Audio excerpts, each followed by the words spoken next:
All right, we are going to do a short little video today. I wasn't really sure where to go today. I was thinking of Springer's Point or Loop Shack, but I wanted to go down to Loop Shack with my dad, and I didn't have a whole lot of time to go to Springer's, so we're just right around the Village Craftsmen today. We've got my house here in the background. You can see David's back there working. We got steps getting ready to go up, and I'm going to turn around. We're just going to walk around the shop property and the graveyards and just show you a little bit about what's going on around here. So turn you around here. We'll go over here first. These are, I know a lot of you have seen these, the tide line markers.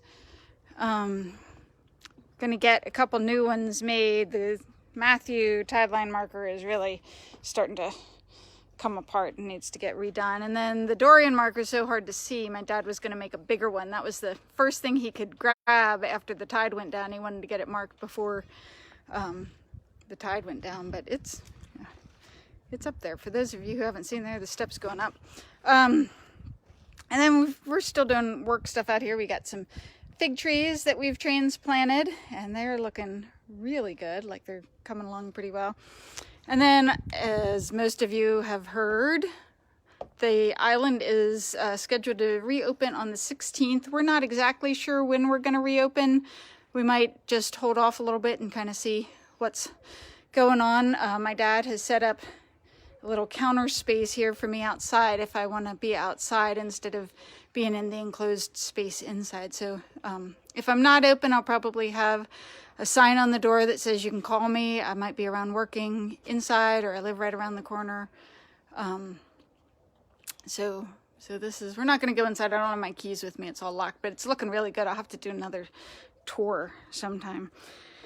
Then we've got the, I think it's hibiscus blooming. They look beautiful today. It poured last night and this morning, so all the flowers are looking really, really pretty. You've got pansies, and you've seen the shell fence. I had a little challenge. I don't know, a challenge, but it was something fun. I'll walk around and show you the picture. I came out one day, and the shell and the flowers behind it were just so pretty that I took a photo. Where is it? It might have changed. Yeah, it was this one. It was just so pretty. I took a picture and asked if any artist friends out there could paint a picture of it. And I just got a lovely one in the mail by Lily O'Neill. It is beautiful. It is really, really nice. It was really sweet to get in the mail, and I can't wait to get it up on my walls. And I got another one from a friend who has a house down in Emerald Isle and is lovely as well.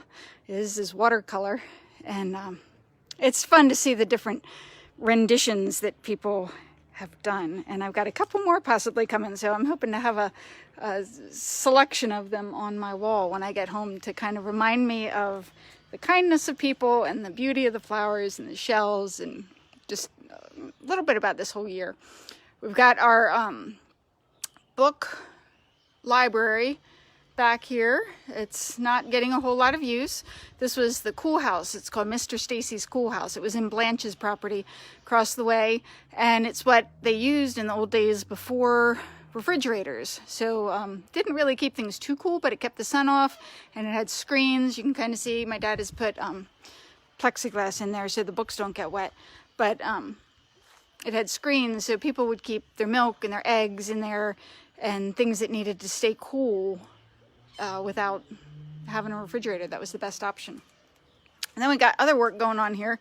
This upside down part here is or the post there is part of a fence. This fence was out by where Eduardo's is now, and they needed extra parking, and I wanted to have some sort of way to block the ugly underside of our storage area here. So we decided to pull up the fence so they can have parking, and we're going to reinstall it here, so this area back here looks more like a just a pretty little seating area.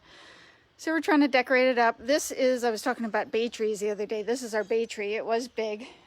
Usually the leaves are a little glossier. You can see the older leaves are starting to get glossy, but we got people checking in from all over the place. This is great. Scrolling through fast, West Virginia, I think we got Ohio in here, Virginia, all sorts, Winston-Salem. So we got, if the mosquitoes aren't too bad, you can sit out here. And then we've got, I have a few of these pots around. These are hydrangeas that were my grandmother's. She planted them by what our house is, where our house is. And when they go to raise it, they're going to get all driven over and everything. And I thought, you know what? We need to get them up and save them. So I've shared some with a friend down the street. Some more had rooted themselves, so we shared them so that my grandmother's hydrangeas can be spread up and down Howard Street. Mountaintop, Pennsylvania, Apex, lots from Pennsylvania looking today. Raleigh, Missouri, oh my goodness. Minnesota, even though you didn't say you're from Minnesota, I see that you are. This is fun. So this is a crepe myrtle here that we replanted from just, it was getting choked out on another piece of property. We dug it up. I say we collectively. I had nothing to do with digging it up, except saying that I wanted it dug up. And then the little birdhouses that my brother and his son Ekin make. So that's what we've got back here. Some more pretty pansies. I'm hoping they'll last for a little while. And then our fig tree, it was looking better before the storm, but you can see some new leaves growing in there. I gotta clean it up and keep it from choking out. And then we've got our pirate ship, where kids or adults, I know some of you guys like to play on the pirate ship too. You can come up here. Welcome aboard. We don't care how old you are. You can get up there and play on it. And then I'll just take you a little tour, quick tour of the graveyards. I know we've done a couple YouTube videos through the graveyards. These are just across the street. Lovely during the day, and what I tell my ghost walk folks is not so lovely at night. It's a little spooky coming down here at night with so many graveyards along here. And this is Edgar Howard's, one of my favorite grave markers. You ain't heard nothing yet. And he was a great banjo player. He played with a group called the Five Harmoniacs back in the day. And these, I just asked my dad. I didn't realize why there were Tolsons and Braggs buried over here. But he said it was because they had been buried somewhere else, and it was called the Time of the Blowing Sand up farther north of here, where the graveyards got uncovered. And so to protect the graves, they moved them to more protected parts of the village. And they had ties to the Howards, so that's one reason why some of those graves got moved here. And we have, trying to get rid of the poison ivy. And this, I'll show you too, is mulberries. They're just starting to get ripe. I don't know if y'all can see in there, if it's showing. They're just not even, but I see a little bit of pink showing. They used to be all over the island. People had mulberry trees all over the island, and would pick them and make jam, whatnot, out of the mulberries. But my granddad said they all got cut down eventually, or most of them did, because they would drop. If you didn't collect them, they would drop and get sticky and red gunk all over everything, and people got sick and tired of stepping in them and cleaning it up. So aren't very many mulberry trees around still. But we have lots of yopon. This is the yopon that you can make tea out of. We've got a couple varieties. Pat Garber collects the pure yopon leaves and dries them up, and you can get a black tea out of that. And then Leanne Smith does mixed blends with yopon tea in there. She adds some figs and some other spices depending on her mood or her interest in trying things out. And then all these here are family graves. This is Zilphia Howard here and James Howard here. Hard to see it. We did a little talk about James Howard and Zilphia. And then Reverend Weish and his wife Lorena Howard. If you've done our ghost stories, you've maybe heard stories about Lorena. I'm not going to spoil it. You're going to have to either read the book or go on one of our tours. And James and Zilphia had 12 children and unfortunately 8 of their young children died. And you'll see here only 4 grave markers for James and Zilphia, but you also notice there are 2 footstones for each grave marker, and they're so worn. I'll put this down and see if you can kind of see. There's a name engraved here. This looks like Annie, maybe, or Anne or Annie. And then there's another name engraved over here, and this was Stacy. So they had to bury their 8 children. I think that would just be tragic and horribly sad. And then there's some more graves down in here, and Blanche, who lived in the house across the way here. Blanche even has a little marker up here, I believe it is, for her cat. She said her cat needed to have a spot. I think there are 2 of them, one right there and one next to it right there. That's where Blanche's favorite cats were. So this is the little cemetery back here.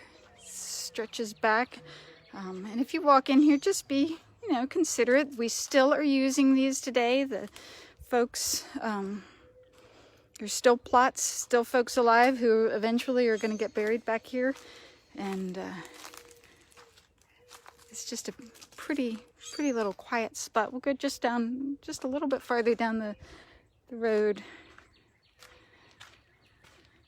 to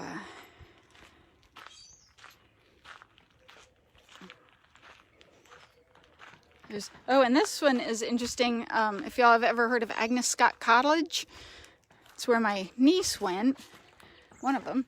And this is, I think it's the great-granddaughter of the founder of Agnes Scott College. My dad knows that for sure. I lose track of great-grandfather, great-grandmother, I mean. And then here we've got, a lot of you probably met Ruth. She used to work, Ruth Erding, she worked at the Harborside gift shop for years and years. Very sweet. And Wheeler and Tressie Howard, you wouldn't have met probably, most of you, but they owned the house that used to be where the Magic Bean is now. So that's where Wheeler and Tressie's house was, but it was torn down years ago to get restored. And this is where my great-great-grandparents are buried, Homer and Aleph Howard, and that's the house we're living in right now, the house that my dad fixed up. And then the Simpson Cemetery, they're related. Henry and Sybil had the house where Eduardo sits now. So that's, I think that's right.